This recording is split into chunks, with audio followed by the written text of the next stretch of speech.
Welcome back, everyone. This is Steve Smith at the SPARQ Observatory, and we're going to continue to work with just our lumen image.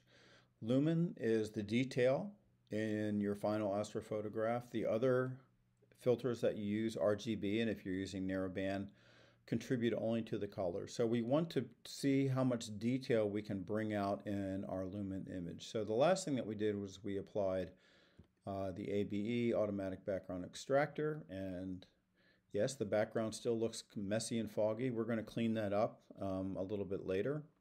We have several opportunities to do that and darken that background so that it doesn't look like the galaxies are appearing through a cloud bank. The next step that we want to do, though, is we want to see if we can mitigate the diffraction that happened as the starlight and the galaxy light came through our atmosphere. We talked about this a bit earlier with subframe selector when we talked about full width half maximum, and we are going to be dealing with full width half maximum again in this process. So what we want to do is we want to sharpen up the detail, especially in the galaxy, and we want to see if we can make the stars a little bit smaller. Stars should be pinpricks of light, not kind of large round objects in your image, and we want to kind of see if we can make that the stars maybe a little bit smaller while at the same time bringing out detail in the galaxy. The tools that you use for this are called deconvolution tools. So you can imagine the light going through the atmosphere and it gets convoluted, and we want to deconvolute that, and that will bring out detail so things aren't as smeared. PixInsight does have some native deconvolution tools which work pretty well, but they are a bit fussy in terms of the settings. So very often you can bring out detail in your main object, in your galaxy, in your nebula, whatever, but sometimes you can end up with artifacts, especially rings around the stars. So as you make the stars smaller, they leave kind of an outside ring, kind of like a ring around your bathtub. And you don't want a ring around your bathtub. We don't want rings around stars either. Fortunately, we have Russell Croman to thank for the solution to this. Russell Croman is a brilliant astrophotographer and coder down in Texas, and he has created a number of tools that work with PixInsight. And one of them is called BlurXTerminator, and we're going to go ahead and open that. That's under Process. BlurXTerminator, here it is. And this has been a real game changer for astrophotographers. The settings in here are generally pretty good, but we can do a better job with the automatic PSF, the point spread function. I should say that originally this was like 4.5 or something like that. It's been changed because we were doing some work. So something around 4.5 is the default. As a matter of fact, let's see what the default was. The default is to have an automatic PSF. PSF is point spread function. And we don't need to have an automatic PSF because we can actually measure the PSF ourselves for our own image and our equipment. And so that will give us a slightly better result when we do the deconvolution through BlurXTerminator. So we'll get to that step in a bit. Right now we're going to, we have to figure out what the full width half maximum is for our image in both the X and Y axis and use that to estimate a point spread function diameter. So we're going to tuck BlurXTerminator into the corner for the moment. We'll come back to it. And I'm going to enlarge this up.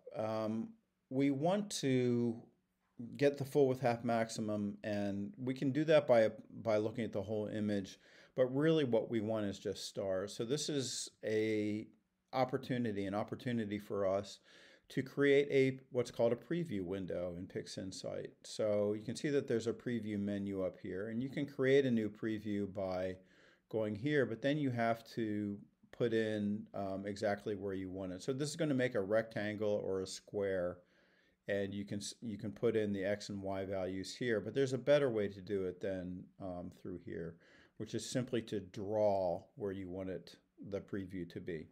And we do that. I'm on a Mac at home, and we're going to just hit Command N. It may be slightly different for a PC.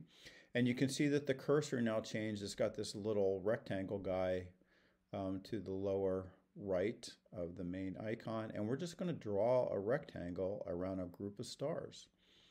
You'll notice that I'm avoiding the bright star that's right above the preview, and I'm also avoiding the main part of the galaxy, which is to the left and in the center of the image. Once I do this and let go of the mouse or the trackpad, it creates a green rectangle called Preview 1. Not only do we have that here, it's actually created a separate image over here. So on the left we have our auto-stretched main image, and then underneath Preview 1, which also has been auto-stretched, and if we click on that, there's our image of just our stars. So that's just a little subsection of our image. Now we're going to just use this to get the PSF, the point spread function, by looking at the full width half maximum of stars in the x-axis, which is going from left to right, and in the y-axis going from top to bottom, and it's just going to look at stars. How do we do that? Well, we're going to go to Script, and under Script there's a Render category, and we're going to render a PSF image, a point spread function image. So it's going to render an artificial star based on the point spread function of our equipment and how the light has come through the atmosphere. So all we have to do, the presets are just fine. All we have to do is click Evaluate. This takes no time at all. It would take a little bit longer if we use the entire image, which you can do, but we're just using the preview. And you'll see that it's finished running, and it's created two separate curves here. And if these curves look familiar, that's because we looked at curves like this when we're discussing full width half maximum. So the red curve here is the X projection, and the blue curve is the Y projection. What's really nice about this is you can see that they're almost identical, which means that in this case we have, by using the eccentricity function in the subframe selector, we have only selected images where the stars are pretty round. So the full width half maximum in X and the full width half maximum in Y are virtually the same. So this is really great. Underneath this graph is an artificial rendering of what the perfect star looks like, essentially for our point spread function. You can see that it's got one bright pixel in the middle, and then as you go out they get dimmer and dimmer and dimmer. Okay, so that is our point spread function image creator. What we're really interested in is the data here, which gives us the full width half maximum in X, going from left to right, and full width half maximum in Y, going from top to bottom. What we want to do is find the average of those two. And it doesn't have to be perfectly exact, but the better, the closer we get, the more accurate. So there's no reason to not do it. Take the average of those and be pretty exact. If we add those two up, we get 7.26. And if we take the average of that, that number ends up being 3.63. So that is actually what we're going to call our point spread function, which is the average of full width half maximum X and Y, which is 3.63. That's the average of those two numbers. We can go ahead and close out of the point spread image there, and we still have our preview open. We don't need it any longer. We can go up under preview here and delete, or we can hit delete all. You may have several open depending on what process you're doing. We'll just go ahead and delete all. Get rid of that preview. We're back to our main window. Now we can go to BlurXTerminator, come here. We're going to uncheck PSF, and we're going to put in our own PSF diameter, which is 3.63. So that makes it very specific to our imaging equipment and to the atmospheric seeing that we had. Then we're going to apply BlurXTerminator to the image. This just does take some time, so I'm going to go ahead and apply it, and then I will cut the video here and see you back when BlurXTerminator has done its miraculous work. So here we go. We are applying it, and we'll see the process console come up here, and you can see that it's running BlurXTerminator. And I'll come see you when the process is finished. We are working with our Lumen image, and we have finished with BlurXTerminator, Russell Croman's brilliant tool to use in PixInsight. The process console is telling us that the BlurXTerminator has run its script. It says ready down here in the corner. We can go ahead and get rid of this. And this is a good opportunity for us to actually see the difference between the image before we use BlurXTerminator and afterwards.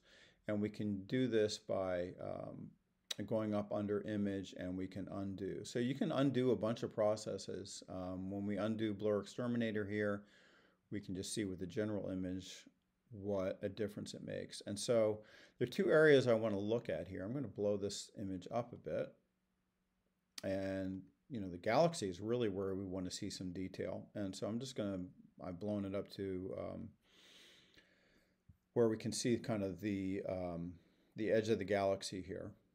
And we're going to go back up under image, and we can actually have it redo BlurXTerminator. And again, without it, bump.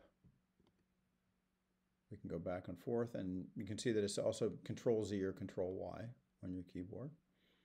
And so that's with it, that's without it. Now, I also want you to pay attention to what happens to the stars here. So here are a bunch of stars here. We've got a nice little galaxy way back there, probably 800, 900 million, over 1 billion light years away. Kind of cool. We got a bunch of little stars here. By the way, all this kind of grainy stuff, this is noise. We talked about noise earlier, and we're going to definitely deal with that pretty soon. Getting rid of that. So here is redoing BlurXTerminator, and you can see what a great job this tool does on the stars. It makes the stars less bloated, and at the same time doesn't leave rings or artifacts around them. Just really brilliant. I'm going to undo this. You can also see this little galaxy here, right, which is a tiny little detail in this image, something you might not even notice right away. You'd have to really be looking at the image carefully. If we redo that, you can actually see a hint of a spiral arm going from top to bottom there, and that wasn't there without this deconvolution. Oh, there a little bit, but you couldn't see it really well. So this is a great tool, and we're going to go ahead and put the image back how it was, and we are going to save this to our folder, to our Lumen folder, and this is the second process that we're doing. So I'm going to go ahead and click on this, and it gives us the image that we were working with, the AB image, and I'm going to change the number from 1 to 2. This is the second step, and I'm going to put BXT for BlurXTerminator and save it. And there we are. Click OK. And that's it for BlurXTerminator, and does a great job. We'll also be using it when we get our color image together, meaning that we're combining all of the color filters into one image, and we'll apply it over there as well. A lot of the things that we're doing in here with the Lumen, some of them will apply to the color image that we create. We also have, by the way, a lot more work to do in the color image than we have with the Lumen. So thanks again for watching. This is Steve Smith of the SPARQ Observatory, and thanks to Russell Croman for making such a great tool for PixInsight. See you next time.